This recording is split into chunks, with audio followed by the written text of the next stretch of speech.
আসসালামু আলাইকুম সবাই, আশা করি সবাই ভালো আছেন। আলহামদুলিল্লাহ আমিও ভালো আছি। তো আমি বাজার করতে এসে একটা জিনিসের সাথে দেখা হলো, বাট এটা আপনাদের সাথেও দেখা করাই বা আপনাদের সাথে পরিচয় করাই। এখানে মাছ কিনতে যখন আসছি তখন এই মাছটার সাথে পরিচয় হলো। এটার বাংলাতে আমরা বলি আর কি যে দোরাদ মাছ, আর এটা বৈজ্ঞানিক নাম হচ্ছে ডোরাডো। ডোরাডো নামটা হচ্ছে এর উপরের এরকম একটা জুলফির কারণে।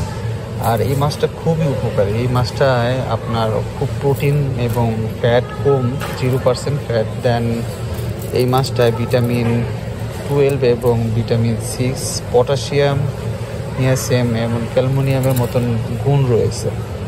ঠিক আছে, তার মানে বোঝা যাচ্ছে যে এই মাছটা অনেকটা উপকারী।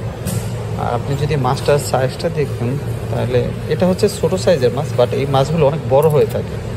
বেসিক্যালি এই মাছগুলো আপনার ভারত মহাসাগরে পাওয়া যায় বেশিরভাগ। আর এই মাছটা যদি আপনি খান, ডাক্তারি পর্যবেক্ষণভাবে বলা হয়েছে যে এই মাছটা খেলে আপনার ব্লাড প্রেশার কমবে, নিয়ন্ত্রণে থাকবে, কোনো ধরনের ক্ষতি হবে না। আর এটার রান্না করার উপায় হচ্ছে যে এটা বেসিক্যালি কম বেশি সবাই এটা গ্রিল করে খায় আর কি। বাট কেউ কেউ কোনো কোনো দেশে বা কোনো কোনো জায়গায় এটাকে আপনার রান্না তরকারি মতন কেটে কেটে রান্না করে। ঠিক আছে, বাট এটা সব জায়গায় পরিচিত, এটা গ্রিল করে। ঠিক আছে, মাঝখানে কাটা ফেলে তারপরে এটা গ্রিল করা হয়। বাট এটা অনেকটা উপকারী।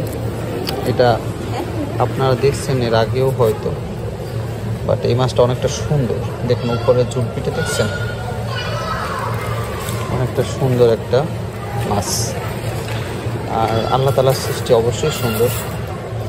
এই মাছটাকে যদি দেখেন মাথার সাইজটা অনেকটা বড়, বাট এর মুখটা ছোট একটা মুখ, বাট ওর মাথাটার সাইজটা অনেকটা বড়।